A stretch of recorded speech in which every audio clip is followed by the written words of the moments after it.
Hello, can you hear me okay? Hopefully you can. I am now live officially. What? I'm gonna just check my sound for a second.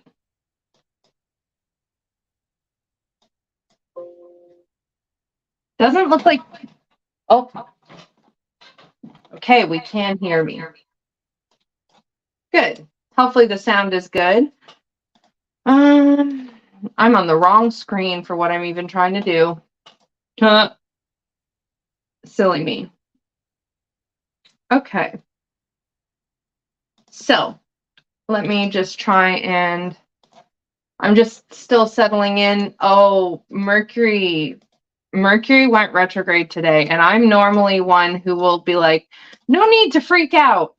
But this time, this is going to be an extra spicy few weeks. So, buckle up. Okay. Okay. I think my sound is good.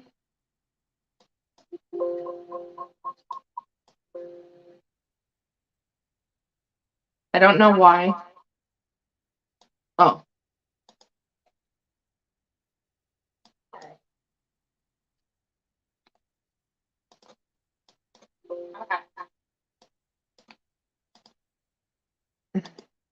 I'm just trying to make sure. Good morning. Can you hear me okay? Does my sound okay? Barb, I love you. It's so nice to see people I love. Today has been a fucking shit show. I was starting to say, I'm not normally one to like hype up that Mercury is in retrograde and like get ready, but oh boy, get ready. I'm gonna actually write down. I think I'll film a video and talk about this Mercury in retrograde. I was talking about it with my Cosmic Coven. There's been an upgrade to my channel membership. But this Mercury retrograde is a huge deal. So maybe I'll do a let's talk about astrology. Okay. So I'm going to warn you, I'm feeling spicy, and it's probably going to come out in how I'm talking, because today is not the day, and I am not the one. So if I seem extra sweary or extra just like a little bit bonkers, hope you'll forgive me. So since I mentioned it, my YouTube membership did have an upgrade. I combined the Witchy Wonders, the Planner Peeps, and the Patreon into one tier called the Cosmic Coven. And this will really enable me, and is already enabling me, to provide better quality content, more content aligned with what I want to provide for that group, for my members. The Gamer Ghosts hasn't changed, nor has the Supportive Superstars. And if you want to join us for our live readings, we're still doing the live Learn Astrology. We're doing that live tonight. So that's the Cosmic Coven is what that is, where we have the astrology lives and we do practices based on astrology stuff. Anywho. Oh, fuck. Oh, Barb. It's still 3 a.m. when my brother spells me off. Oh, Barb, I love you. Sending love. Listen, Barb, here's the personal little tidbit advice. This applies to anyone. Mercury is in retrograde. I'm going to do a video talking about it. I'll probably film it and make sure that goes up ASAP. I'll probably film it tomorrow. Pace yourself. In life, during this Mercury retrograde, it started today and it's going until, boop, boop, boop. Hold on, let me check. It's going until Sunday, May 14th. Give yourself as much space and time as you can. This is going to be unlike any Mercury retrograde you'll ever experience again in your life. And that's because of some other astrology stuff. That doesn't mean it's going to be like terrible, awful. It does mean that we really need to take care of ourselves. So stay tuned. I'll do a video about it. But for this video, I got this idea of doing a video where I talk about the decks. Oh, thank you. This is actually, it needs to be washed. My hair gets super curly and I love it. It's heckin' adorable. Let me see. I want to show a picture. Well, Barb, you might have seen it, but I really like when my hair is all cute and curly. It needs to be washed so the curl has like fallen. But I'm working, the desk card is my card of the year. And from that, my word of the year this year is sovereignty.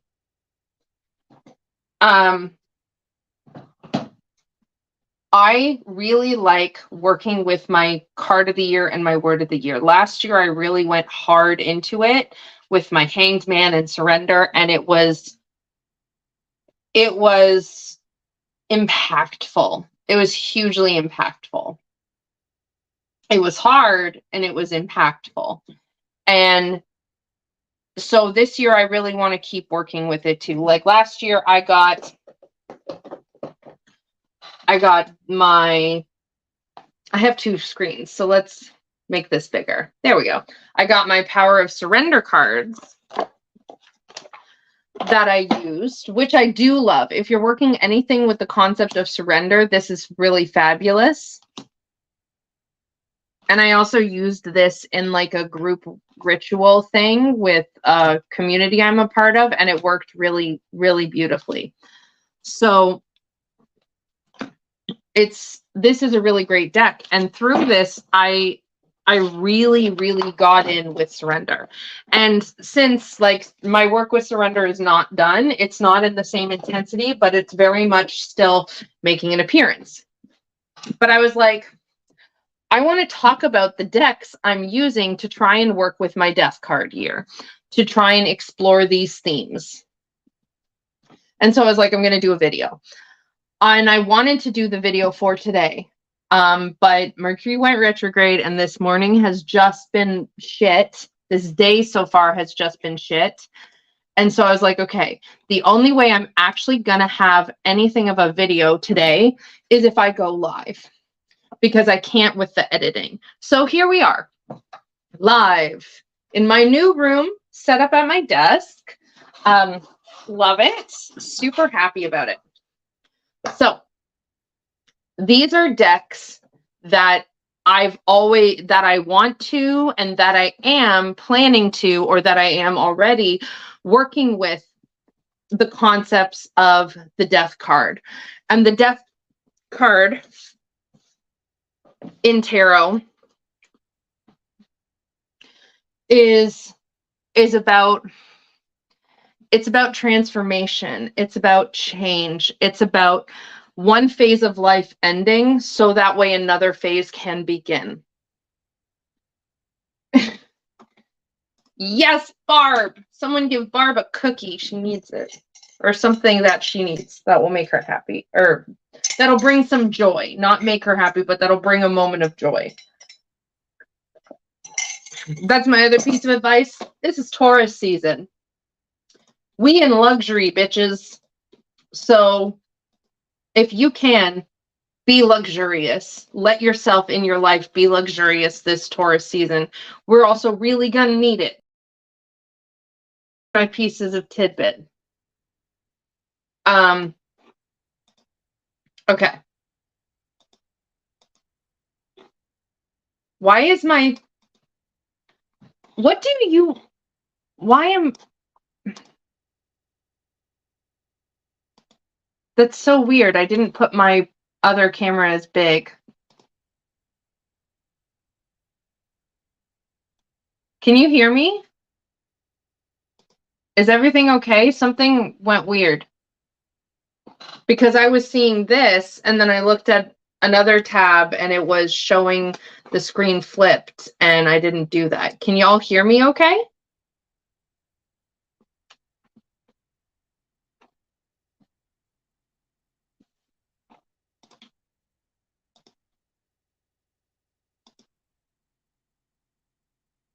Emerald, how are you, love? I can hear you. Okay, thank you. That was very strange. I don't know what. So just, that's the other thing, Mercury retrograde. Take breaths. If I really wanted to wallow, I could mention that I had to put my old girl cat asleep on Wednesday, but I won't. You're allowed to wallow. You're allowed to luxuriate in your emotions just as much as you're allowed to luxuriate in things that bring joy. Okay. Thank you so much, my loves, for helping me. Very strange. But that's the thing with Mercury in retrograde. Mercury in retrograde, it's always very much like, just give yourself time. Give yourself a buffer of time. Take it slow, take it easy, because there will be hiccups. And if you give yourself time, we can get through the hiccups. I'll talk about that in a separate video. This video. So decks that I have that I am working with what I would classify death card themes, and that I want to. And I'm going to start with one that's, and so hashtag death card decks. If you want to join us in this, you can leave comments of ones you would use. No, we like cuddles. You can leave comments of decks that you would use if you don't have a channel. I do have a Facebook group that you can join. It's still getting up off the ground, so it's not like super active or anything. Anywhere you feel like sharing the decks you might use in your collection to explore death card or death themes, it's a great time to do it. And hashtag death card decks. And yeah, anywho. So the first one is a little less direct, but I want to mention it. And that is working with my fucking hell.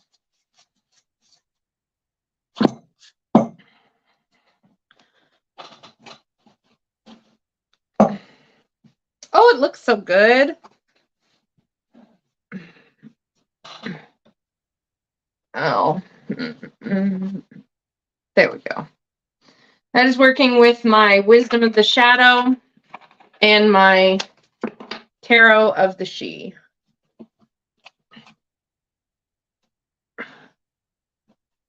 Trying to get this bit a little less glare filled. All right, that's good enough. Here's why I want to just give these kind of an honorable mention, because these are what I use for shadow work. And shadow work is transformative. At some point, I'd like to do a video talking about shadow work. Let me just show you the decks one at a time so I can make sure it's better. At some point, I'd like to do a video talking about shadow work, but I'm still kind of conceptualizing, putting my words to it. I'm letting the idea percolate and grow in my mind. Friggin' glossy cards. Barb, hush. Barb hates glossy cards. Because I believe almost everything we do is shadow work. I believe shadow work is in a lot of, it's in a lot more aspects of our life than people tend to talk about. So I have thoughts that I'm still figuring out. But shadow work is an integral part of what brings on transformation, because the shadow work is like the death side, and that's the Tarot of the She, and the stuff you do after the shadow work to kind of like support yourself, the stuff you do moving forward, that's like the coming out of the cocoon side. But in the cocoon of like the butterfly or the moth, I really like the thumbnail I made for this live. In that cocoon, you become a whole pile of goo. And come on, tell me shadow work doesn't make you into a pile of goo. I will tell you you're wrong and you're lying. Because it does. Shadow work shadow work is where we come undone and we come open and, oh, that's so cool. Shadow work is where we come undone and where we come open and where we meet ourselves fully and in a way more wholly than we do a lot of the other times. So that way we can decide how we want to move forward. And while there's definitely some elements of death and transformation that are beyond our control, there are also elements of death and transformation that we can go into intentionally and deliberately. I'm really, really liking the word deliberate.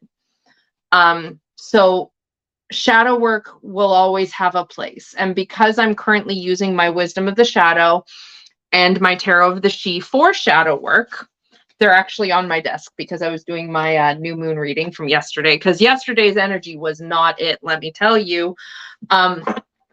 Because they're what I use for shadow work, they had to start us off as an honorable mention.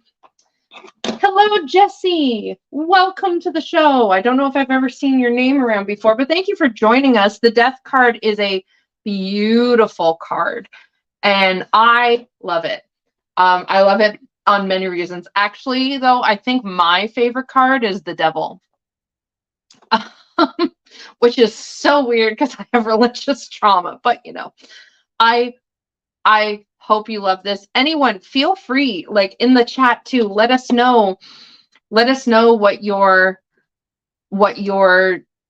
death card decks you would use, or like what deck has your favorite death card, and those kinds of things. Also, I just realized that I have never checked whether or not playing back my live streams shows my comments. I've never checked that.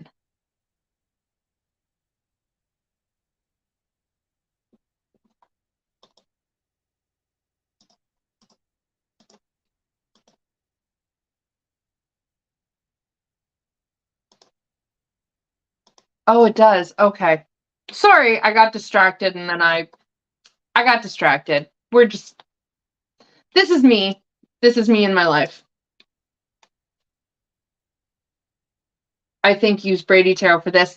It's funny you mentioned that because I was going to bring it out next, Emerald. Brady Tarot is a perfect one. And I was going to bring out Brady Tarot next because it's a more recent thought. And it's more,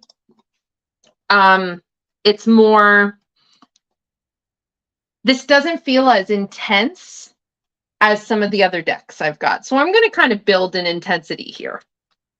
This is the Brady Tarot. I have, and this has my absolute favorite Ten of Swords card, which is fabulous because the Ten of Swords is the decan that my Mars lives in.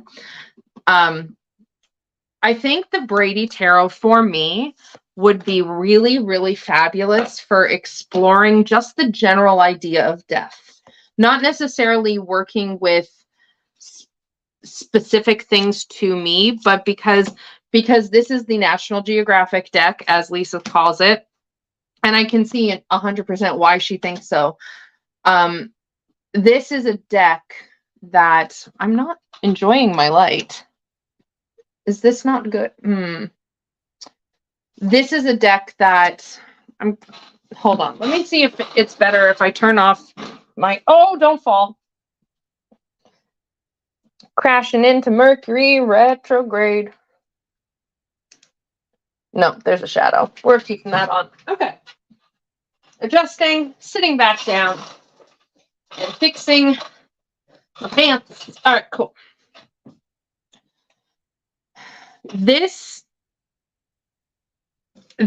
shows nature as nature. So I think this deck would be a really, really great and beautiful choice. And I'm so glad I thought of it. Okay, I think I'm just like, it's not picking up like all the detail I would want it to pick. But that's probably because I'm live versus like filming, and also I need new glasses. I'm so glad I thought of this, and I'm glad that Emerald Fern mentioned it. Right. Oh yes, Jesse. Oh my God. I'll come back to that comment because I'm gonna star that because I don't want to forget these comments. Okay. I think this will be really great for exploring just how death shows up in the natural world. I think this is a really fabulous deck. I want to get that beautiful card. For seeing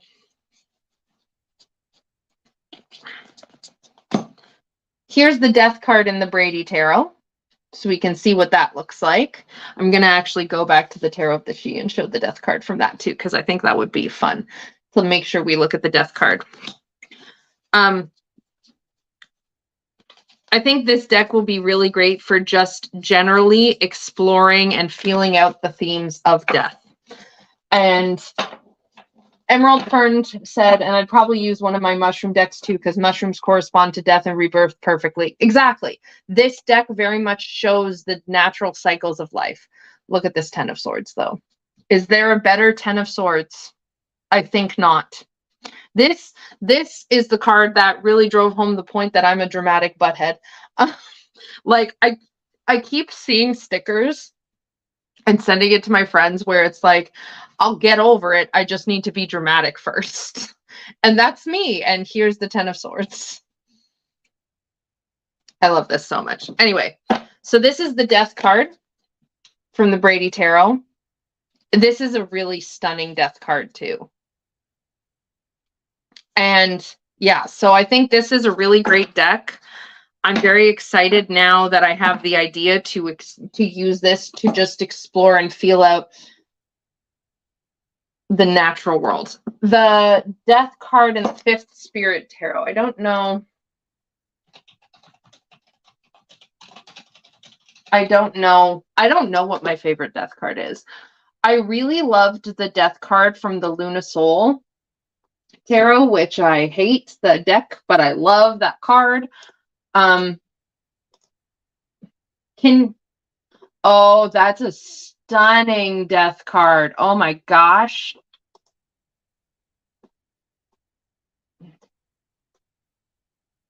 Oh God, I need the 5th Spirit Tarot. Is it on my wish list?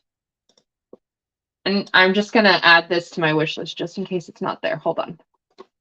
5th Spirit Tarot. This one went mass market, right? Please tell me it's mass market. Emerald, did this one go mass market? I think it did. It did, right? I don't have the tab open, so I can't see. And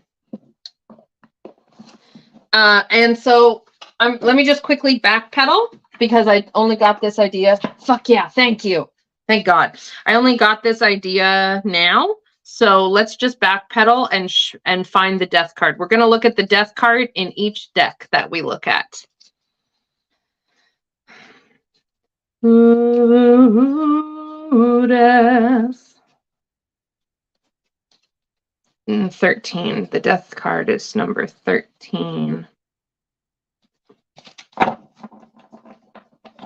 This is the death card in the Tarot of the She. It's really quite beautiful. Right? Because they were too big. And then when I cut them, I noticed this little bit of purple up here. And I have the exact same shade.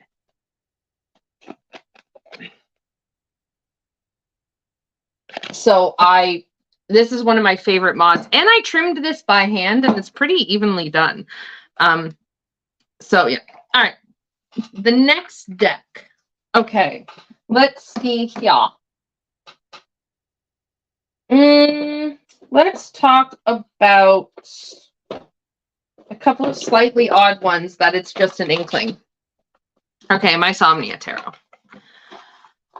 I'm sorry, you're gonna have to. Oh wait. First, I'm scattered. We're just going with it. The Devil card is about free will, and there's nothing wrong with living that. Exactly. The Devil card is about free will. It's also about luxury. And I truly think we need more narrative talking about the fact that we're allowed to enjoy life. It's not bad to be indulgent. The definition, let me see, I'm looking at,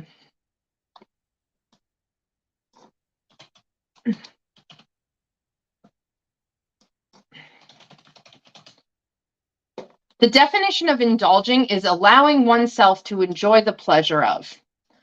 The fact, it is not lost on me that the Devil card, it has all of these themes a lot of the time of being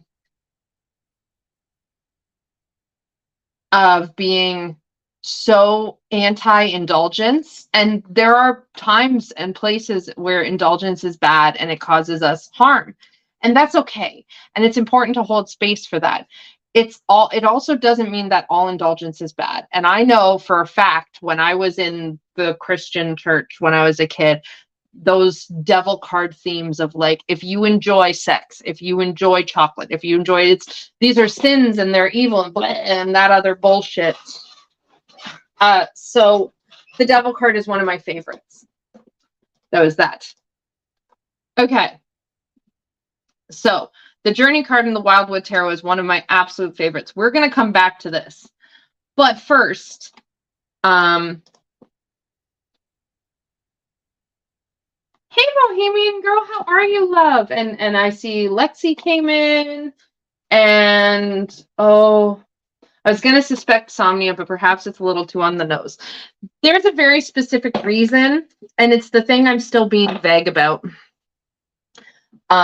And I'm sorry. This one is here for, let's just say this deck. I've talked about this deck recently, and I talked about how I feel called to use this deck in a very specific way. And I feel kind of weird talking about it. I haven't even tried it. I'm scared. I want to like consecrate this deck for this. I want to do like a ritual with it. Oh God, this Moon card. Truth be told, I'm probably going to do that. Maybe not till like October. I don't know. But this card calls to me in a very specific way, and it's terrifying. And exciting. And so there's the Devil. It's like, they're just fucking loose ropes. Stand up, bitch. Told you I'm feeling spicy. There's a death theme. This deck wants me to work with it, and I want to work with this deck in a very specific way that does relate to death. Okay, well, let me just show the death card and then put this away. I totally understand. So Emerald, I'm going to let you know in just a minute as soon as it's away. Oh, yay, Jessie, that's so wonderful. Oh, that's so cool, Lexi. Just stand up, bitch. I told you, I'm feeling fucking spicy, okay? And me when I'm spicy, oh boy. So Emerald Fern, I'm just going to show the death card, and then I'm going to put it away, and I'll tell you that I'm putting it away, okay? Thank you for being honest, because I don't want to trigger people. And so if there's something that's triggering, we can hold space for that, and we can make sure to be respectful. So here's the death card of the Somnia. Yeah, this deck, there's a very specific work with it calling me that is death related. Take from that what you will. Feel free to make your guesses to yourself. I'm not asking for open guesses about how I plan to work with the Somnia Tarot, and I won't answer you if you ask me,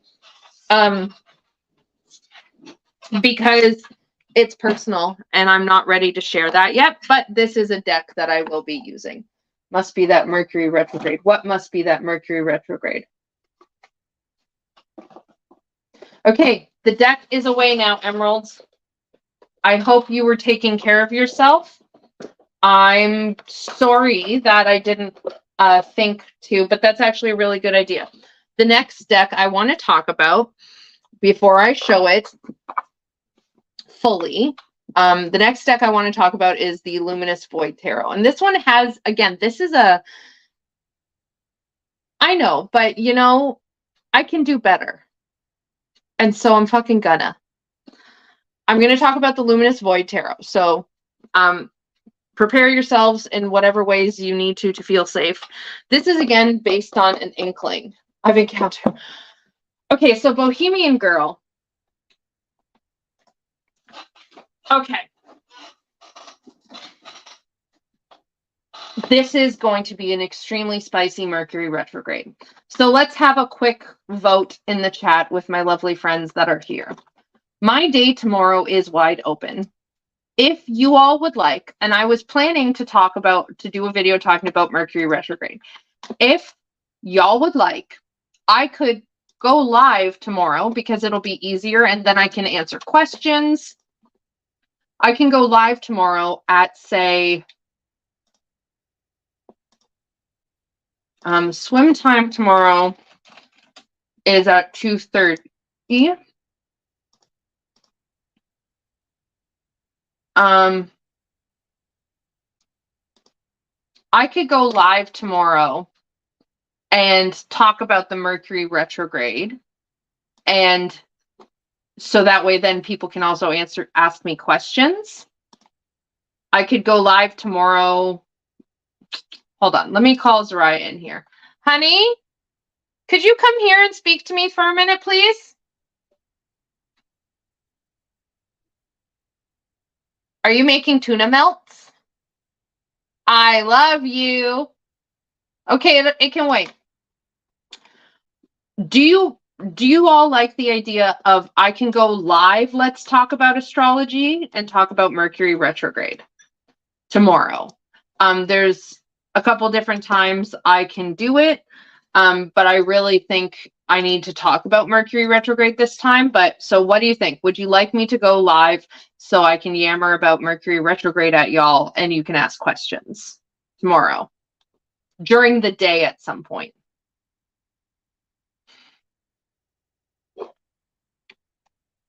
Let me know in the comments what you think.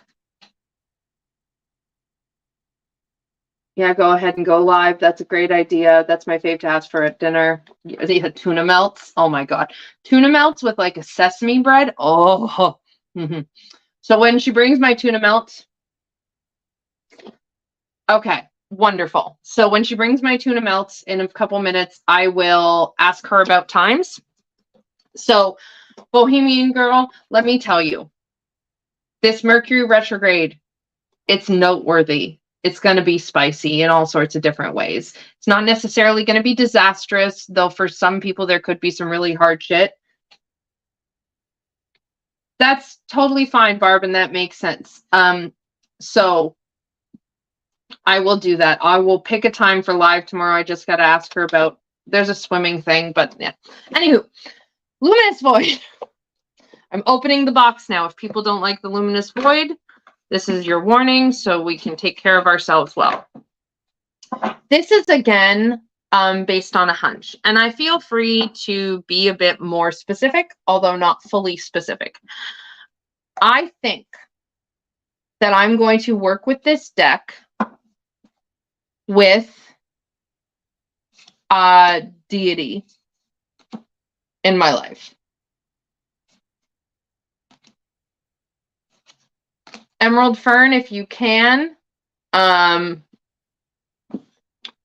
and join the live tomorrow, because this Taurus season is going to be unlike any other Taurus season because of the retrograde.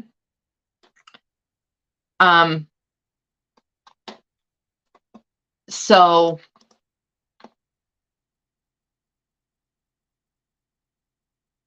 what's his rising sign? This deck I want to work with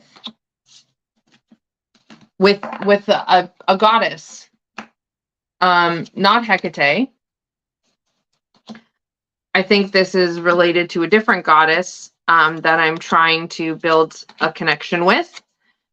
And based on what this goddess is about, there's the death card. Based on what this goddess is about, it wouldn't surprise me if that work and the working with the luminous void could be worked with for death card themes.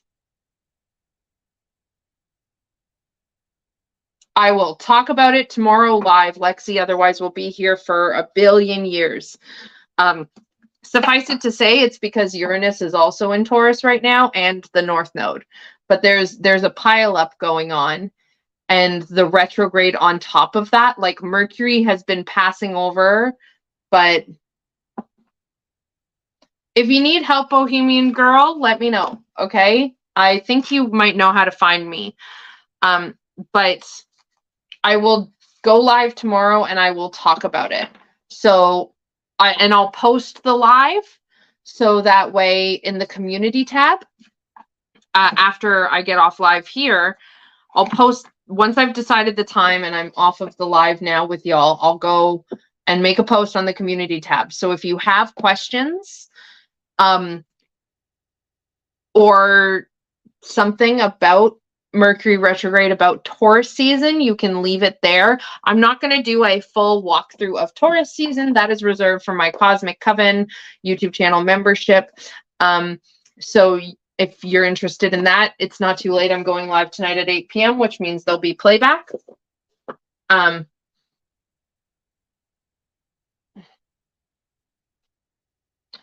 So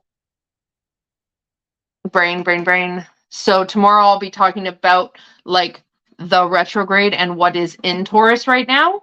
So you can leave, you'll be able to, as long as you're subscribed and you can see my community tab, you'll be able to comment and leave questions, and then I can address them. Okay.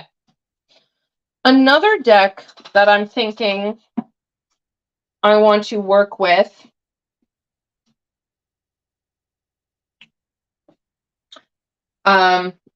you know what, we'll go with the other general one before I look at other ones. Death card. Yeah, okay. All right. This is the last more general one, and then we're getting really specific. Look, Barb! Isn't it beautiful? Look at my beautiful box I made specifically for my absolutely amazing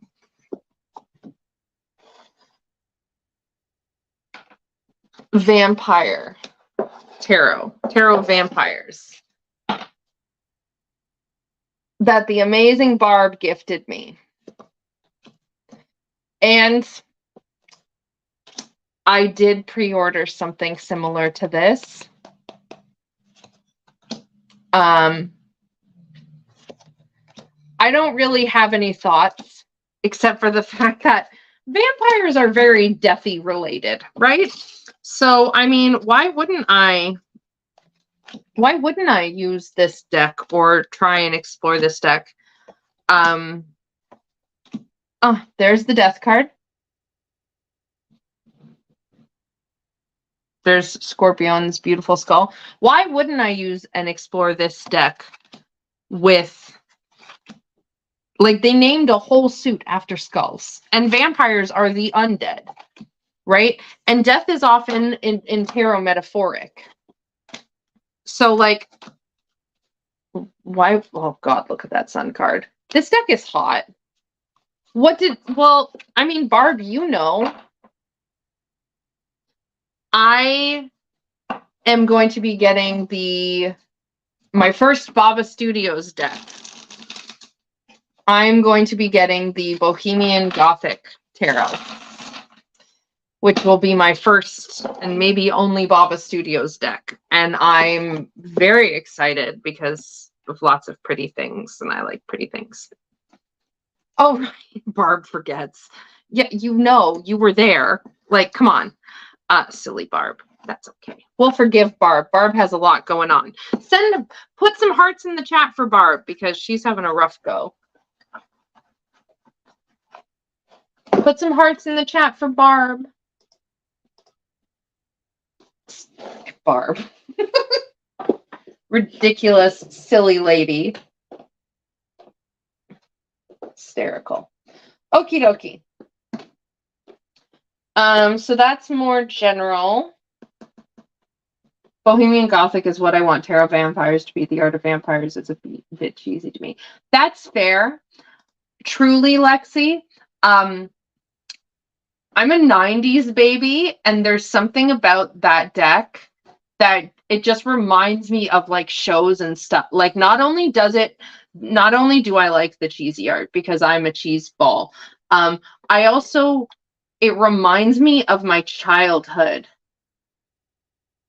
That was a facepalm moment. What was forgetting. It reminds me of my childhood too. And I feel like I just intuitively understand it. So yeah. Okay, so I think oh yes, another more, actually I think that's it for the more general ones. Let's just throw one more random general. Another one that I hadn't thought of, but I think would be really great for working with Death card and Oracle deck, is the Seasons of the Witch Samhain Oracle. I love this fucking cheesy edging. It makes me so happy. Like, look, first card, Grief.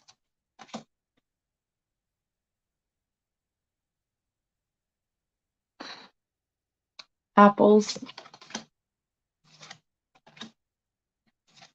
I think this one could be really, really, really great for working with death card themes, because Samhain is time where the veil is thin, and the world. Samhain is the time. Fall is the time if you live in a climate that has like a true fall. I don't know if, well, yeah, there are some climates that don't really have fall the way we do here in like Ontario where I live. There's Rebirth card.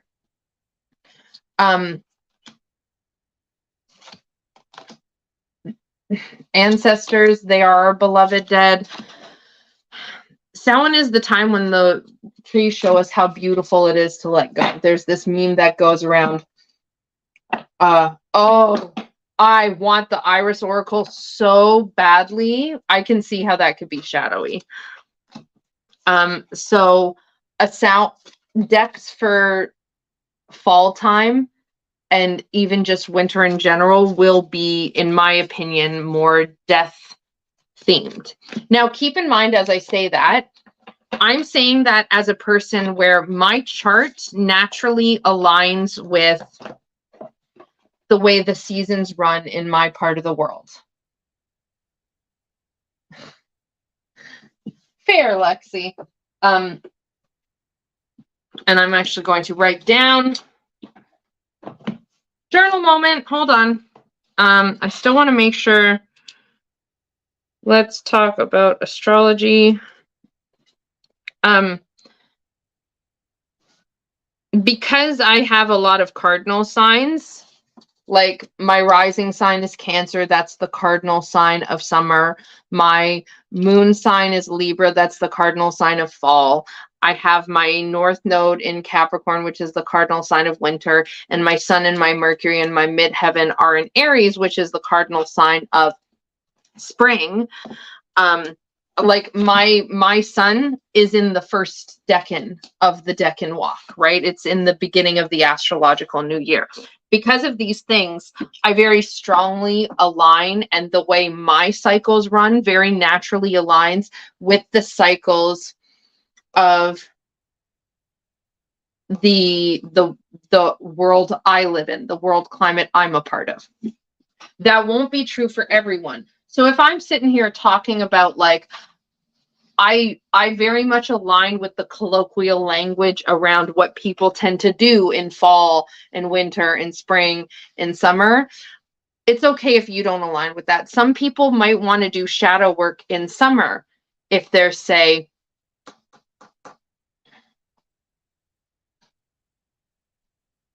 I'm trying to think, but you might not line up naturally. And that's okay. So just, oh, I've mislaid my tarot of the she, cannot find the darn thing, tempted to buy again, but yeah, that's hard. And hi, Janine. This is the first comment I've seen. Okay. So that's all the general ones. So let's get more specific.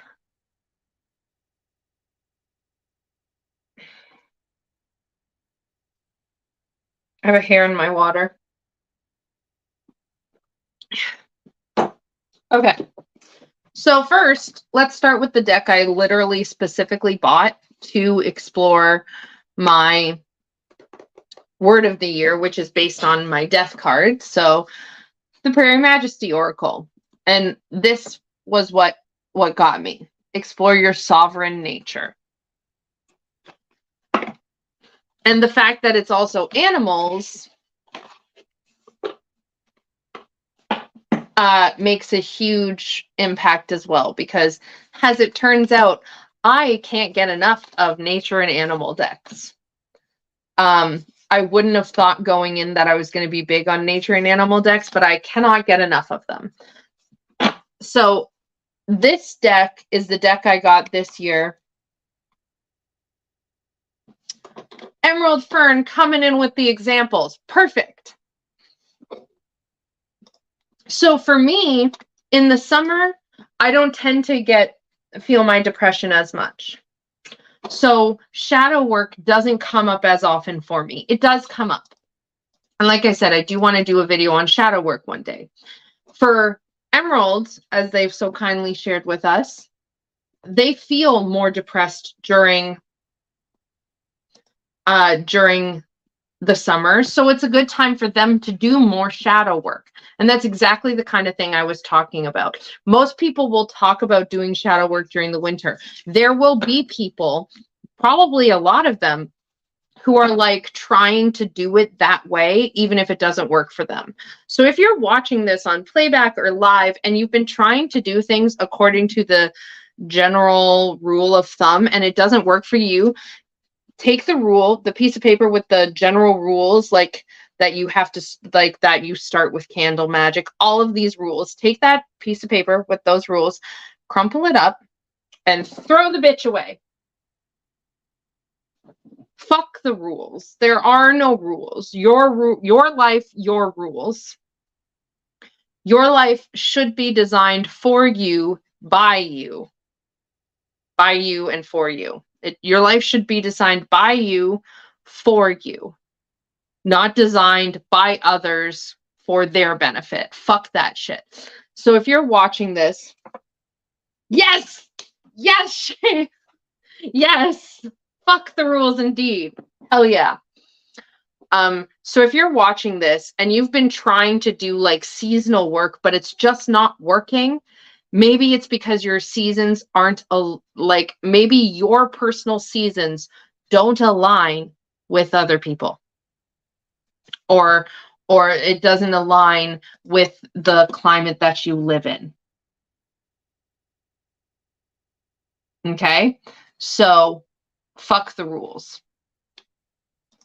And by the way, shameless self promo, I am a professional astrologer and I would love to teach you about your chart.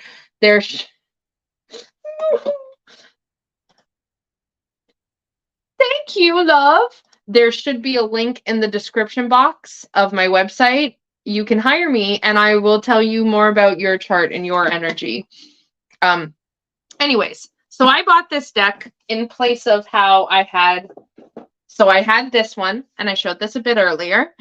I had this one to specifically work with my word of the year, surrender. And I really loved that practice.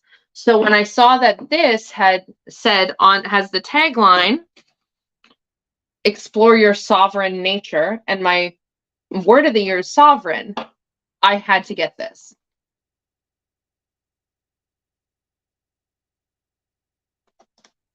Okay, so I think, I can't say for sure, but I think it's both.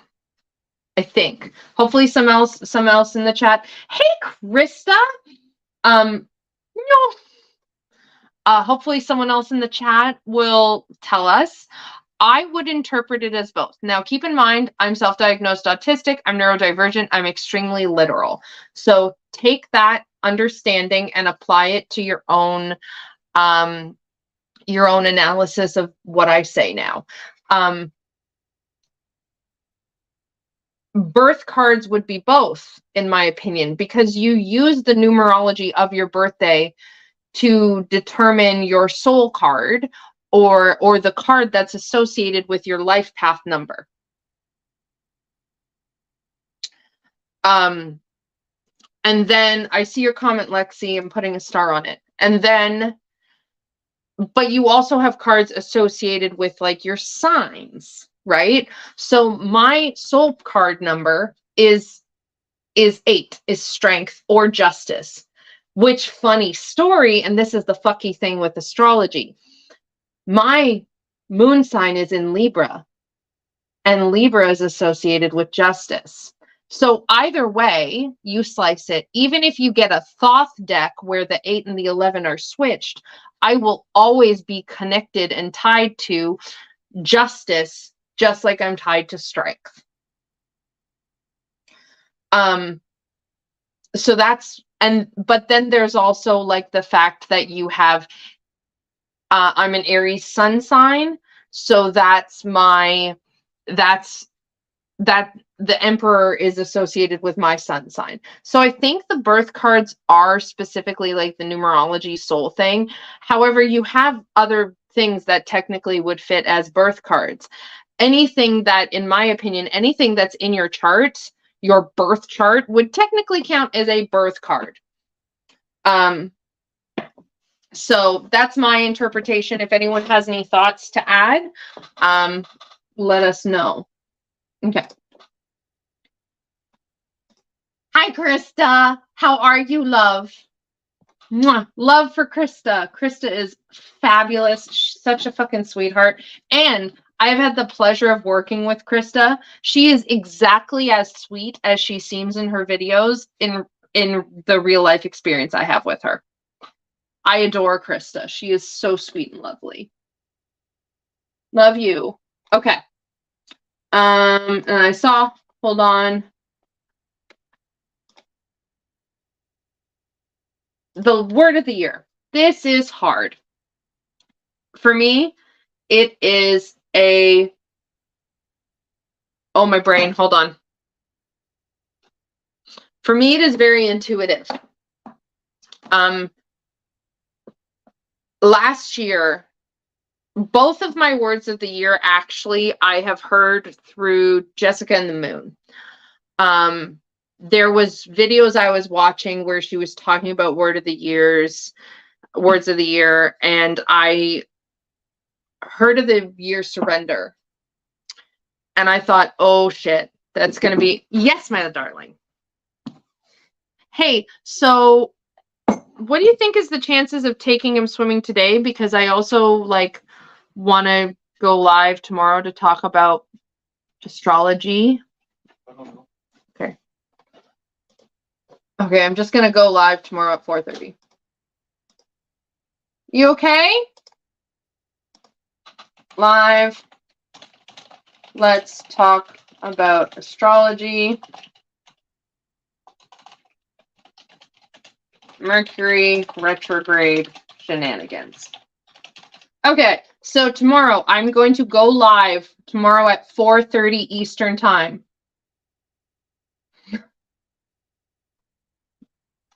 What the hell? Y'all, I opened the tab of my live. The chat is up to date, but it's like super behind. Can y'all see my tuna melt? Look, tuna melt. Okay. So, take a bite of my tuna melt.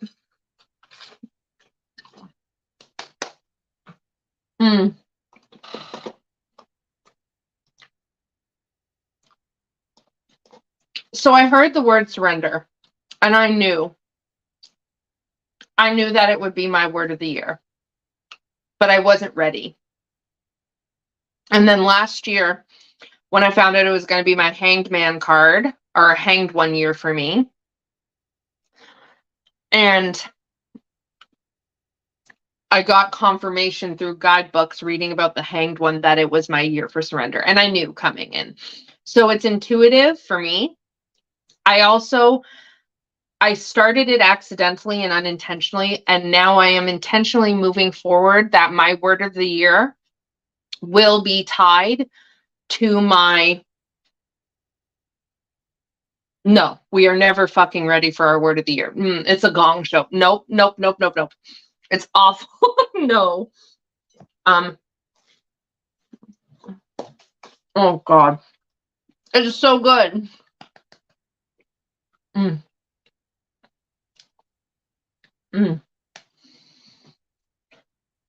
right.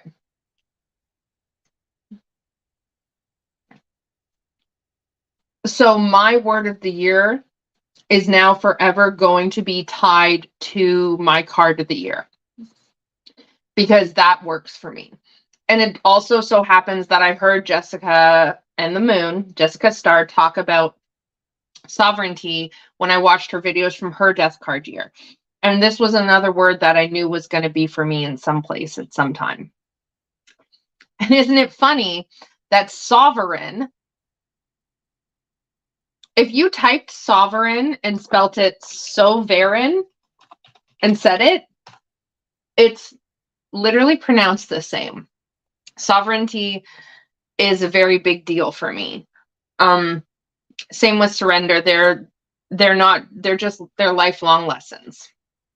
And so a good word of the year, in my opinion, and not every time will it be a good word of the year. A good word of the year, and balance was also another one. That was in 2019 or 2020? 2020.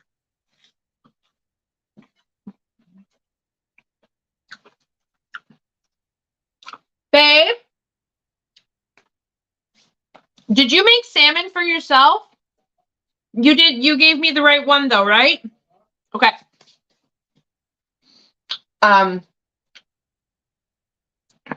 The ones that make an impact will be ones that you recognize and feel that they are meant for you, and they're going to be big lessons for you in some way.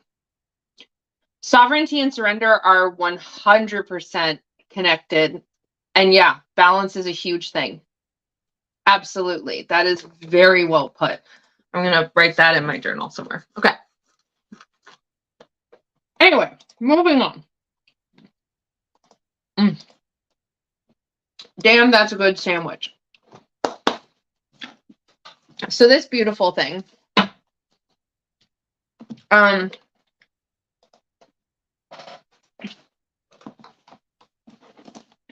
it does often haunt you.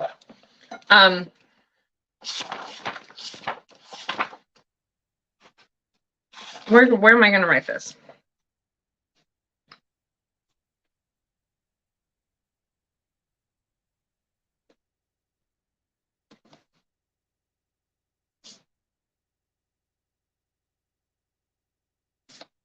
Sovereignty and surrender are two sides of one coin called balance. Can you please spell your name for me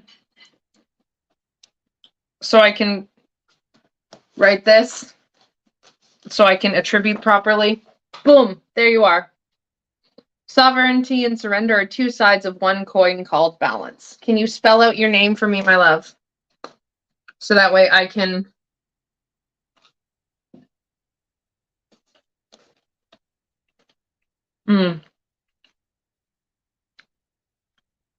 Shea Forest. There you go. You're in my journal. And I understand what you mean. I bought this to explore sovereignty. What I love about it is you get an animal, red-tailed hawk, you get a keyword, and you get a question, which I really love. So this one is wild bergamot. The keyword's delight. The question, what enchants me? What reminds me I'm free? Am I receiving peace? What is mine to share? I've pulled this one before. It's got a couple extras. What is next in my becoming? How great is that for a death card word or question? Mm.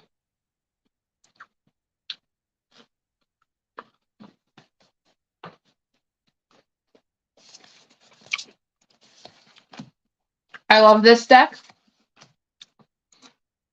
What do I want to carve out space for in my life?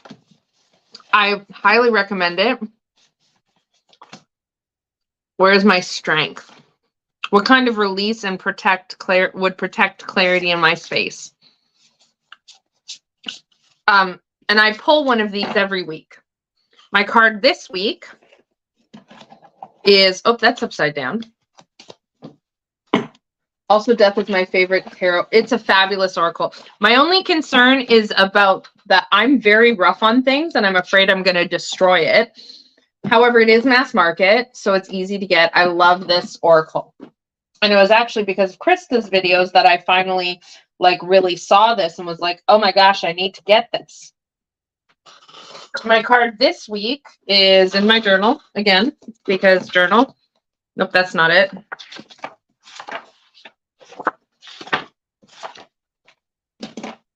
No, there it is. This is my card this week. Wildfire, burn. What is ready to go so I can grow? These prompts are fabulous for journaling. Also for pulling tarot, right? That's what I really love about that. So, and yes, the prompts are very introspective. It's a really wonderful deck. Tuna melt break.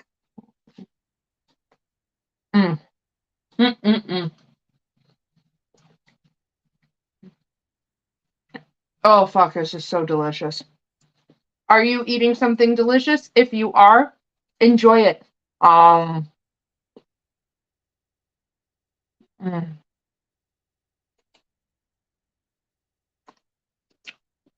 it's not glossy, Barb.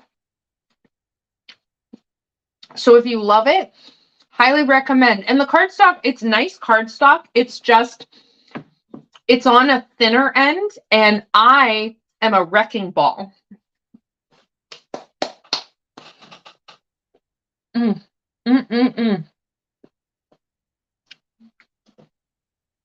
I'm just very hard on things. Shoes, decks, shuffling. So, woot, non-salted crackers in bed. Oh, don't spill. Oh my God, I almost spilled my coffee remnants on my grandmother's Stingray. Thank God. Whew. All right. Oh, fuck. This is my next deck. And this is where we start to get more personal. I didn't think coming in. I knew some decks I was going to pick for this, but not this one coming in. The Ellis Tarot. This one is for an extremely specific reason. This is fabulous gilding. Like, it's so good. And I love the backs of these. Green juice and almonds. Food is food. Eating is always better than starving, Barb. So eat.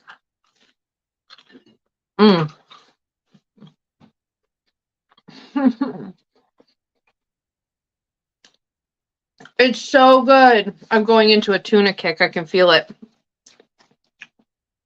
This is very specific. It's not because this deck reminds me of death. It's not because I feel like it really covers the themes. This deck, and I'm going to try not to cry. I promise I'm okay. I'm just also an emotional bitch. So this deck is the one I pick. I'm picking this for a death card deck. Y'all have done it. I'm going to the kitchen. Fuck yeah. Go get food. Be hungry. I'll take a dramatic chew moment here.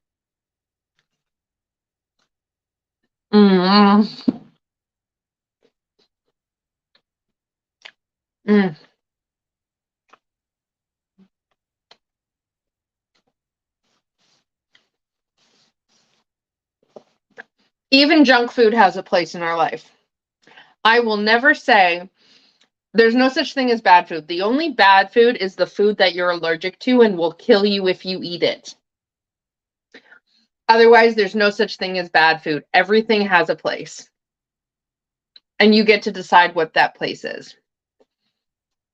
I saw a nutritionist who reframed it, and this is how I'm reframing it for myself too. I don't personally call it junk food anymore. It's food that brings joy. There's food that's nutritious, and then there's food that is delicious, and then there's food that's both, and then there's food that you eat just because you really enjoy the experience of eating it, and all of those things are okay. The reason I'm picking this deck. Hey, Savannah, how you doing, love? Thanks for the butterflies. We love butterflies. Let's have some butterflies. Butterflies.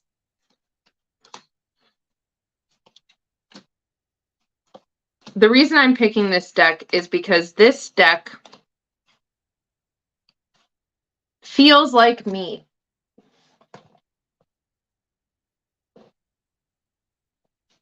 This deck feels like me. And a whole thing with the idea of death, the idea of sovereignty, the idea of transformation is that it's about me learning how to be me. Oh, thank you, Savannah. I hope to see you on the replay, and no pressure, no worries. I'll be live again tomorrow at 4:30 Eastern time to talk about Mercury retrograde. I highly recommend it, but then again, I always recommend myself.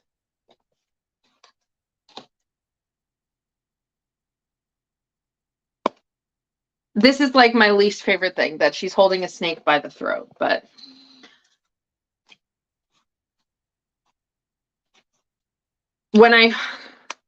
this sounds so cheesy, but when I hold this deck, I feel like me. There's the death card. I feel like my most me self. I feel exactly fiery enough, exactly watery enough, exactly airy enough, exactly earthy enough.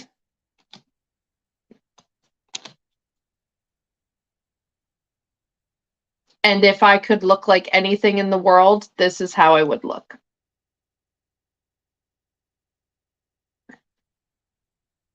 I want to look and feel like the earth that I am a part of, while empowering people with fire, invigorating people with air, healing people through water. This deck is it's perfect. I love it, and it feels like mine. It feels like me. And the whole point of this work with the death card for me is to be me. That's what it's like. And so I'd be pretty stupid and letting myself down if I didn't work with this deck. This is why I like this too, because now I'm actually thinking for myself. There's the Ellis deck. Tuna break. Oh.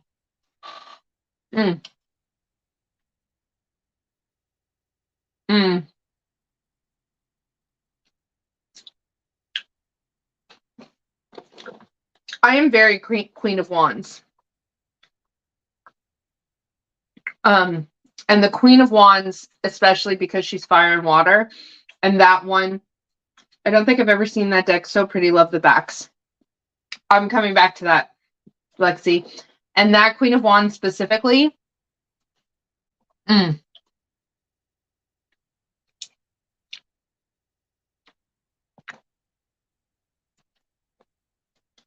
Thank you, Dark-Eyed Raven. Hello and happy Friday. That Queen of Wands specifically, she's a queen, so she's water.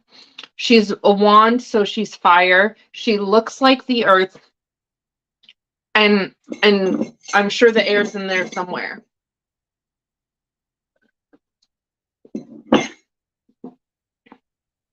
I love her. And I wish my hair was green. My hair doesn't do well with bleach, and I'm really trying to nurture my curls right now. So I should get a wig though, a green wig. All right. The interesting thing is, the Ellis deck is not very talked about. This would be my #1 underrated deck. Oh God. It's so good. I'm almost done my tuna.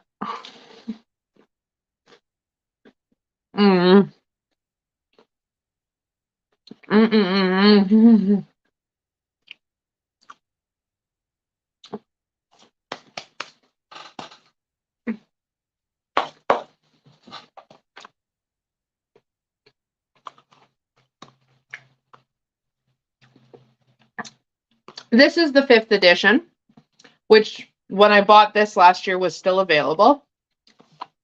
But I love this deck. It's worth a look, in my opinion, for everyone just to check out, because it doesn't get talked about lots. And I don't know why. I only heard about it in Lisa's channel. And even then, it not talked about a lot. Anyway, next deck.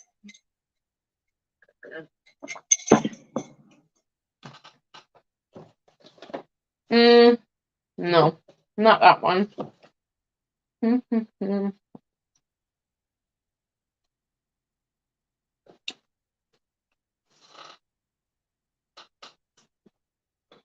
Okay. Karen is having a when Harry met Sally moment with her sandwich. I don't understand. Does that mean I was obnoxiously enjoying it? Because that's just me. People get freaked by alien fae vibes. Oh, you mean the Ellis deck? Yeah, I suppose. It's like, that's true of the Deviant Moon, but people talk about that too. So it's just kind of strange and interesting. It's not a bad thing. It's just interesting to see what stuff gets talked about, what doesn't. Anywho, this is my next one. I feel like this is not very surprising.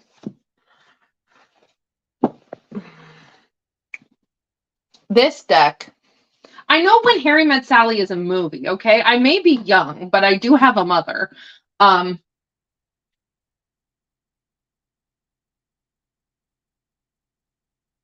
Well, I also know it's funny, but I've never actually really sat down and paid attention to it. I've seen little bits and pieces. But I agree, Lexi, with what you said. There's a lot of trends that go through, and there's nothing wrong with that. And I understand how it happens, because there's a lot, like, when you watch people show pretty decks, it's extremely easy to want to buy all of them.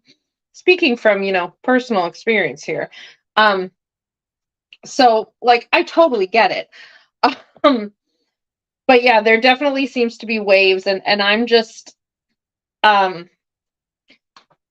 Anyway, this is my Cosmovisions Oracle, technically. I call it a tarot deck. Technically, it's an Oracle deck. And this is a breathtaking piece of work.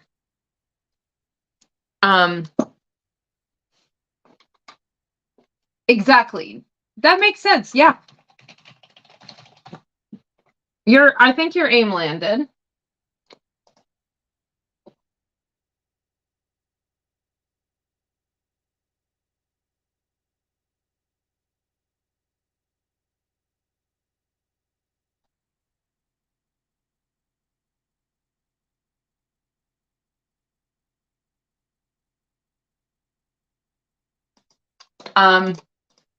Sorry, zoned out for a second.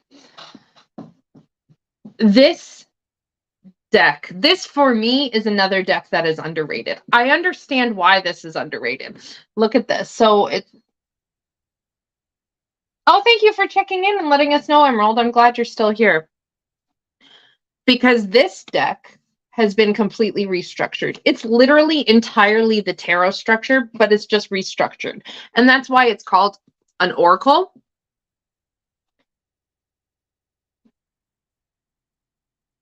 So there's the Lotus cards. Lotus cards are cups. And look, right there. Right there.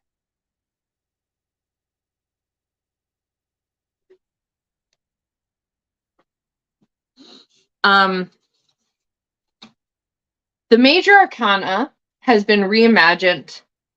This deck is about the idea of rebirth or reincarnation, the journey from death back to life. And so the major arcana, and even within the major arcana, there's like phases. So the major arcana, instead of the Fool at 0, we have the Death card at 0. We also have trees instead of pentacles, and embers instead of wands. And this whole deck was built around the theme of death and the journey back to life that follows death. And what the fuck is the point of a death card year if I don't also explore journeying back into life?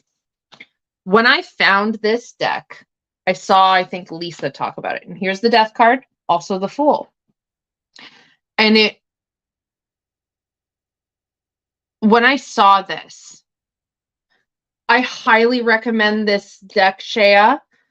It's indie. It's James R. Eads. The fact that it's not so monochrome makes it a lot easier on the eyes because the artwork is very, very busy and stunning. And this is a deck for people who care about these themes in a very deep and personal way. Not everyone's going to, and that's totally okay. I do.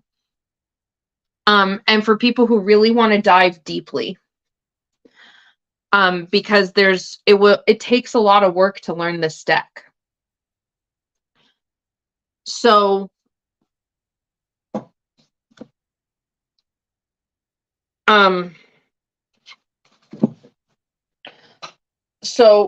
this entire deck is about not just the majors, but the whole thing is about journeying back into life. And that's the second half of the journey. The death journey is a spiral inwards into yourself deeply, deeper than you've ever gone. So that way you can spiral back outwards. And the other cool thing is that, so the minors from 1 to 10 are panoramic. So you can make a picture. And the court cards, all the court cards from all the court cards, Jack or Page, Knight, King, Queen, of all the suits have been taken and created into a 5th suit, the suit of beings. Here's one. So the Entertainer. And the Entertainer, I haven't memorized it yet.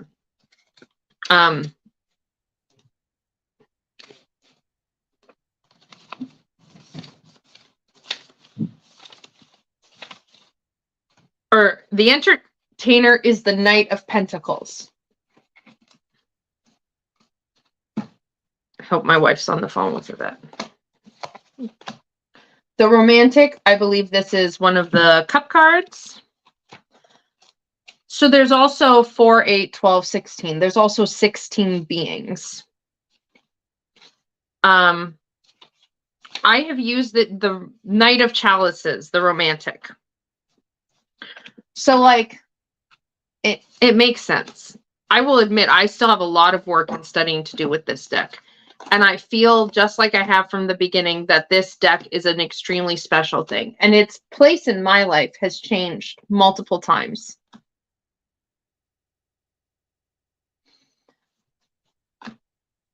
First, I got it wanting to be very literal with it. And I love this one.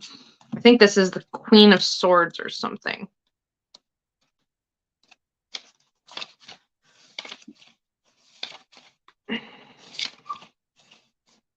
Everything okay out there?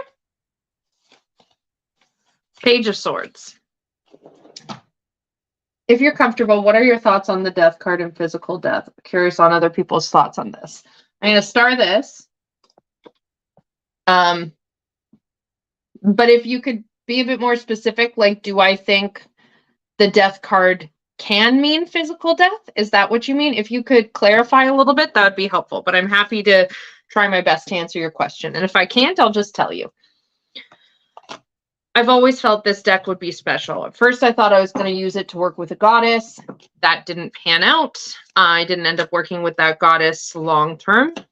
And then I was using it to connect with my ancestors. And then I got the Gentle Tarot and started to feel my ancestors come to me in multiple things, in everything. This is one of those decks where I like truly, especially now that I'm getting more signs and symbols and more understanding, it feels like this deck was made for me. You know what I mean? Like, it feels like they thought, what deck would Varen like? And they made it into a deck.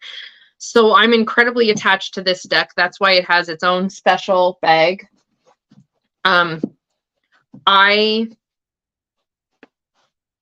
Yes, last year when I got the Gentle Tarot and I started to notice that my ancestors don't necessarily need a specific deck, then I started to feel like, well, I'm going to use this in some way for the death card. I have no clue what. It's going to be intuitive. But there's that one. Okay. Yes, if you're comfortable, yes, do you think it can mean physical death? And if so, do you think it could be a healthy, unhealthy thing to read it in that way? So ultimately, I think it's intuitive. I think, yes, it can mean death. But I think it can also mean so much more. I would be extraordinarily careful as a professional reader to say to someone, I foresee death in a literal sense.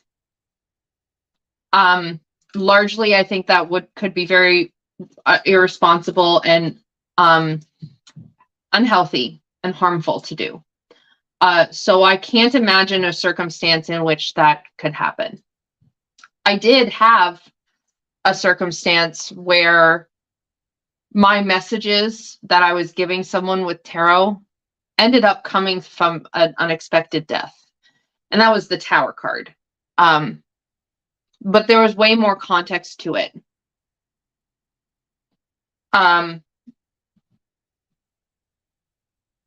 There's way more context to it. That's such a nuanced thing. So like when I've had things where I've gotten this really strong feeling. So what I get with clients is sometimes I'll get a really strong feeling that the person needs to be careful or something could happen. Like if you're not careful and don't take care of yourself and rest, life is going to make you rest.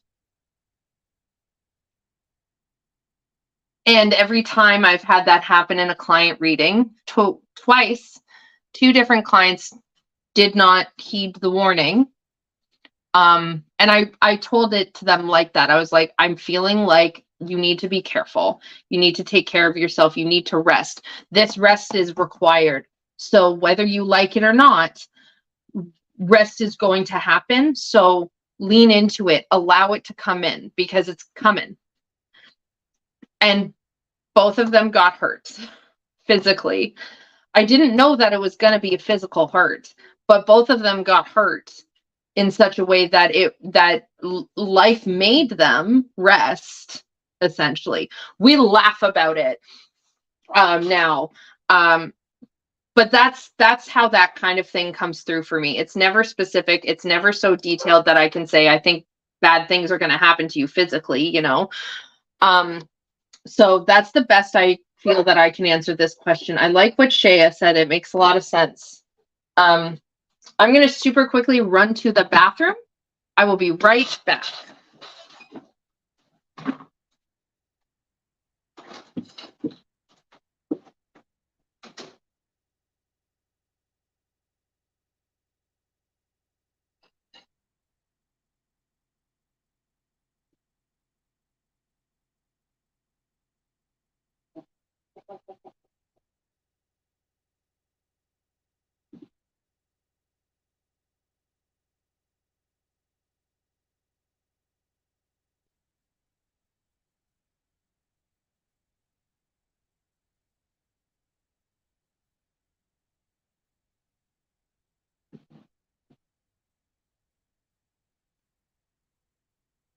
have anything in here. There's no food.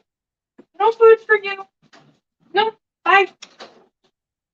My dog thinks there's food in here. Oh God, don't fall. Don't fall.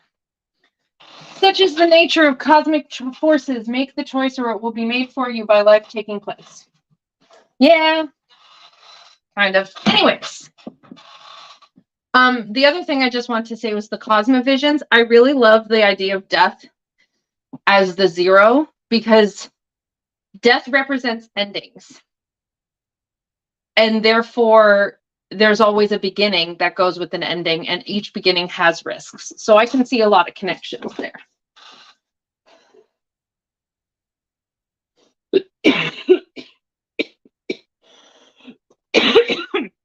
Okay. So let's see. I only have, I'm just checking, looking at my entire deck collection here. I only have 2 more, I think. So,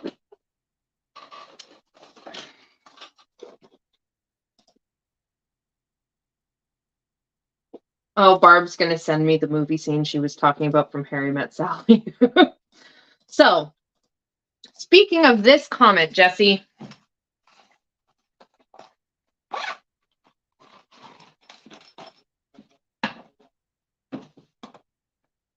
this is the Wildwood Tarot. And this is the tarot that was always going to be my tarot for talking to my ancestors and for connecting with nature and talking to all of these guides and spirits. This deck is extremely special to me because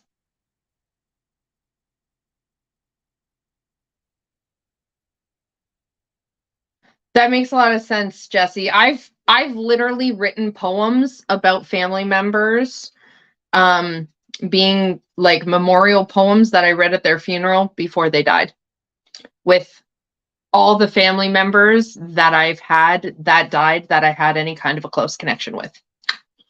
First one, I wrote it on a Tuesday. The words just came to me. My great-grandfather died 2 days later. And it wasn't necessarily an obvious he's going to die thing. This deck, for years, I would see the box. I would feel drawn to this. I would look at pictures of it online and I'd go, no. I was not ready. The fact that it is, and it's terrifying, and that could be potentially another hint as to what I want to use the Somnief with. The Moon on Water and the Sun of Life cards, my favorite Moon and Sun cards. This also has my absolute favorite Death card. This is another deck that I was always going to have this deck. It was just a matter of getting it at the right time. The Sun of Life there, like, look at that. And this was always the image that called to me, the ancestor. And ancestor work is extremely important with me and for me. It's a huge part of my work. And my ancestors once delivered a message through my wife called, like, it said, find me in the trees. So I do also want to get the Tarot of Trees to try communicating with them. But this deck,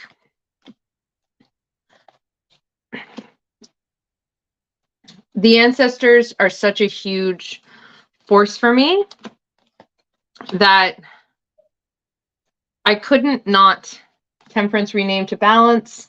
I couldn't not use this deck in some way to work with my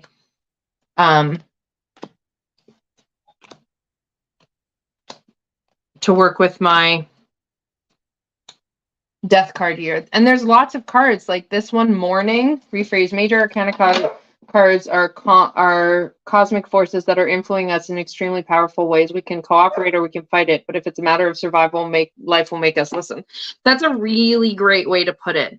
This is the Judgment card. Tell me this image doesn't bring on thoughts of death metaphors and going through a new phase in life.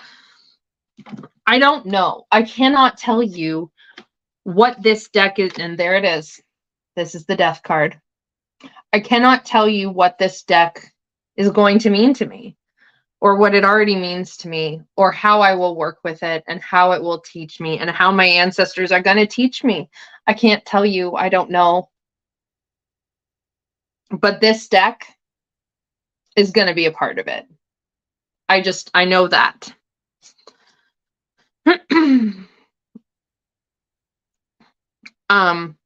So there's that journey card. And when I saw this, I was just, see you tomorrow, Bohemian girl. Have a wonderful, wonderful day.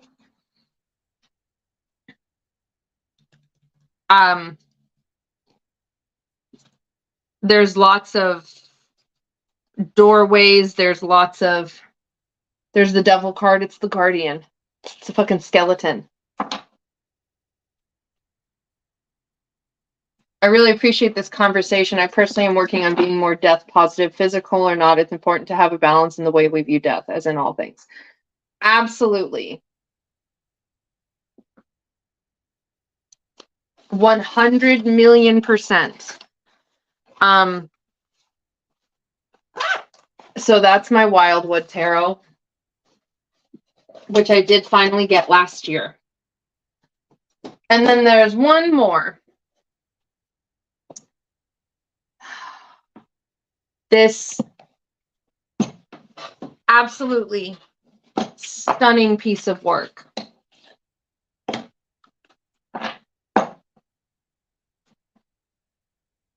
This is the Energy Archaeology Oracle. And if you haven't seen it yet, I'm sorry. This is going to make you want to spend money. At least I think so. Not that I'm biased or anything. So first of all, there's the surrender card. This deck. I don't even know if I can put into words what this deck is going to be either. Intuitively, I feel like my work with this deck, as it relates to death, as I can understand based on where I am in life now, is how funny. This says it so they all do have a keyword. So, and then they talk about what bone it's associated with. I did do a video of this deck, which I might do another one. Yes, Jesse. I might do another one because I had just gotten this deck when I did that video and I didn't do it justice. And that exactly what Jesse said is why I feel like this deck is one of the layers of which it will be very important for me. Because it will help me. I feel like this deck will help me to address places in my body where I hold grief, where I hold fear. And I have a lot of anxiety and fear with death specifically. A lot of us do. Our society does. There's a lot of really toxic shit around ideas of death, in my opinions, which I'm not going to elaborate on. If you'd like to ramble with me about toxic things, then you can always send me a message. But this deck speaks, as Shea says, this deck speaks of the energy as well as the fragility of our bones and their relationship with our soul journey. Absolutely. Look at this. Like look at this image. I saw this on Dawn Michelle's channel and I will be forever grateful. And I specifically bought this knowing I would want to work with it in some way. And even though I knew it would be powerful, I was not prepared. I was not prepared for what it would mean to me so quickly. This card haunts me. It haunts my soul. It haunts my dreams. This card So this deck, I am currently using it. I now pull one of these to go with my monthly card. And I did end up, if you saw my video where I talked about annual perfection years and planning, I did end up re-pulling my year ahead spread starting with Aries season. And that's how I'm going to do it from now on. And I pulled an energy archaeology to go with, because if you missed it in that video, it blows my mind how the cards that come out are areas that I have been in pain, tinkles, etc. Yes, and that is a function of this, which I didn't understand and do. The right scalpula haunts me. Didn't understand to do justice of. There's this diagram, so you can look at right scalpula. I'm curious which one that is. I think that's one that also haunts me in other ways, and they have a sovereignty one.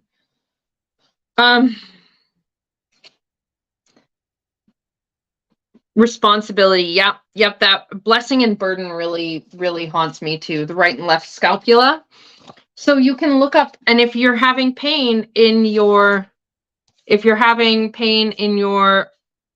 occipital area of your head, you can look it up, and then you can read about the dreaming card and prepare to get your ass kicked.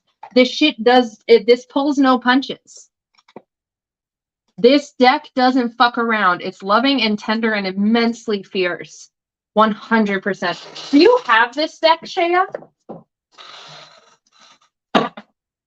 But if you missed it, I didn't think this would work, but look at these. This is my Star Seeker Tarot. This deck also doesn't fuck around. I'm not saying I wouldn't pair this with other things. I actually did a reading about my card with this, with this combo yesterday, and it was powerful stuff. There's something about the energy here. It just feels. Oh, I'm so glad you have this, Shaya. I would love to hear, if you're watching this here, or if you are in the comments on replay, what decks would you pair with the energy archaeology? I also enjoy using this deck in conjunction with a chakra deck, or just doing chakra work in general. That would be fabulous. This is an intensely wonderful deck for releasing trauma. And for chronic pain, there could be so much healing in this. I adore this deck. I'm sure I'm going to talk about it again, and I can't wait to have. It's so intense. And the thing is, underneath us all, the great thing about this Emerald Fern is it's completely neutral. Because underneath us all, we all have a skeleton, right? Regardless of what the more external part of our bodies look like, we all have a skeleton.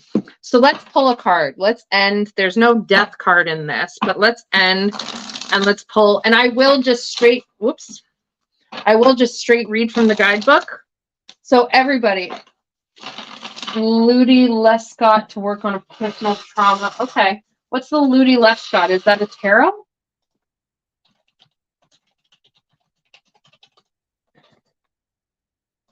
My arm hurts. Ooh, interesting.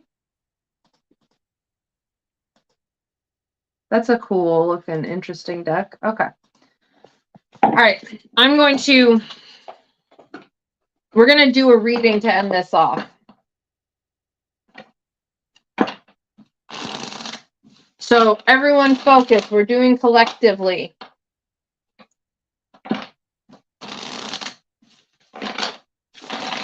Everyone prepare yourselves. I will pause once I've pulled the card. Hey, love. Tilbrook, Hush Tarot, and others. That makes sense. Moonchild. I really want the Shadow Moonchild specifically. And I could see how that could work really fucking beautifully. I really want the Shadow Moonchild. As soon as we've got our money situation sorted, I'm getting that deck. So let's see what we're going to get. And Emeralds, love, you know how to reach me. If you want questions or anything about this deck, let me know. What's a collective message that is needed today? Right here in this space. Okay. I'm scared. Are you scared? Ready? Ooh. Oh. I also like what Dream Visions grounds the cosmic energy. Interesting. This is the frontal bone, and the key word of it is identity. So, if you are here with us watching live or replay, and you have issues with identity that you're feeling particularly tender about, or like it might not be safe for you, I will send you with love now. You feel free, do what you have to take care of yourself. Identity issues are hard, and this deck doesn't fuck around. So if you're feeling particularly tender and like it would be best to maybe watch this later or to not watch it, then do what you have to do, and I love you, and I'm sending love. If you want to stay or feel able to stay, if it helps, I'm right there with you with identity issues. So we're in this together, and I'll probably cry. So identity, we're going to read about it first. Okay, Emerald, if you need space, let me know. Or you don't even have to let me know. I'm just used to saying that. If you need space, then please do what you have to do. But if you want to, I promise to take good care of you. I am going to read strictly from the book because this really shows this. So there's always a quote at the top. Your ego is the landscape within which you live your life, but landscapes are ever changing and nature does not attach meaning to itself. Ooh. The element of the orbital bone is water. The imbalanced words are spectrum, desire, malleability. The out of balance words are binary, need, and tension. The associated cards are allowing, dreaming, expectation, informing, inspiration, and visioning. For the anatomy, the frontal bone is an unpaired craniofacial bone that surrounds and protects the anterior or front portion of the brain. It is involved in 3 regions of the head: the forehead, the orbital sockets, and the nose. This bone is one of 8 that together form the cranium, the protective case of the brain.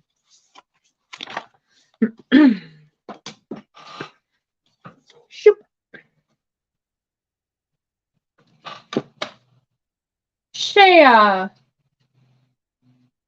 my love, I wondered what was going on. I'm going to message you later. Shea, if you are able and I forget to message you later, can you bother me, please?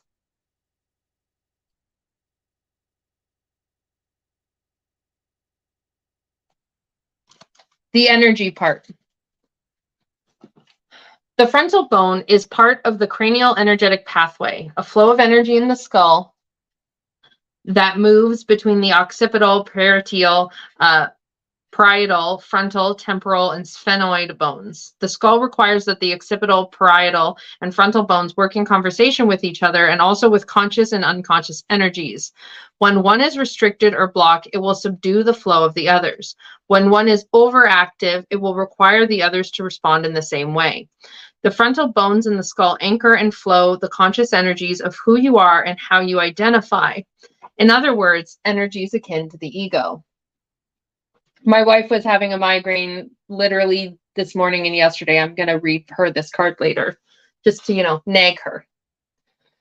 When one is overactive, read that. Often misunderstood, these energies are not ones to be transcended or removed. Simply put, you cannot exist as a human without them. Wisdom. Your ego is your personality. The shape you take, the way you show up in the world. It is how you identify, how you wish to identify, and what you wish to identify with. The descriptor of human you. Your ego is the landscape within which you live your life, but landscapes are ever changing, and nature does not attach meaning to itself. The dunes are consistently reshaped by the wind, but the desert does not fail to be a desert. In the same way, you are constantly shifting, and yet you will always be you. No. The thought patterns, emotions, and identifiers you have lived with, by, and with have shaped the landscape of your life and your perception of yourself. But just like the dunes, they're not meant to stay the same. They're meant to shift and grow as you do, physically, emotionally, and energetically. Your ego will always seek stability, something to define yourself by. This seeking can help you step up to higher and finer platforms to become who you came here to be. You will refine your abilities, perspective, and the way of being to ensure stability. And that's the catch. As you do that, you will inevitably shift. And there's 4 questions with each card. What identities am I releasing? Which ones still feel good to identify strongly with? Is there a shedding identity I need to mourn? Can I grieve what is leaving while keeping space for what is coming? Talk about death energy right there. What have I been encouraged to identify with or as? How have those identities fit or served me? How have they held me back? How can I practice holding my identities loosely, accepting and loving what is here while still welcoming them to shift? Oof. So this, if you don't know, this is by Ashley Stinson and illustrated by Kelly Finnan. I might be mispronouncing that. So that's the identity card. And that's for people watching this, and for me, and for my wife. Yeah, it's freaky, and I'm going to leave it at that. So those are my death card decks. And I'm extremely excited about this one in particular. I can't lie. But I do have to go because it's almost time to go pick up my kiddo from school. If you got this far, this deck is nothing short of astonishing every single time. Exactly correct. If you got this far in the replay or live, thank you so much for being with me. I really appreciate it. It was such fun. I'm so glad we got to do this. I will be live tomorrow at 4:30 p.m. Eastern time. There'll be a post going up later to talk about astrology. Let's talk about astrology. We got to talk about Mercury retrograde. If you're not going to be able to make the live, keep an eye on, make sure you're subscribed, hit the bell notification, keep an eye on the community tab. Because later tonight, I will put the post. If you have questions about Mercury retrograde in general or Mercury retrograde in Taurus, you can put them there. If you can't be live, I'll still be able to address them. Highly recommend this live because it is such great, like, I hate to say it, but it's, the energies of this retrograde is bonkers, and it's going to be. And we'll talk about why tomorrow. I'm a reader. There's links and shit in the description. Go check them out. I think I'm pretty cool. You wouldn't be listening to me right now and have made it almost 2 hours if you didn't also think I was cool. So if you would like to support me in some way, you can check out the links. Give a thumbs up to the live. Thank you so much. I love you all. This was such a good thing. And if you want to do a VR, hashtag death card decks, I'd be thrilled to hear what decks you have in your collection that you would use to explore the death card themes. And the cool thing is we could do this about any tarot deck or any tarot card. I love you all. I have to go. Have a wonderful rest of your day, whatever time it is. Have a wonderful weekend, and I'll hopefully see some of you tomorrow live. I'm going to make myself big, and I'm going to wave. Bye.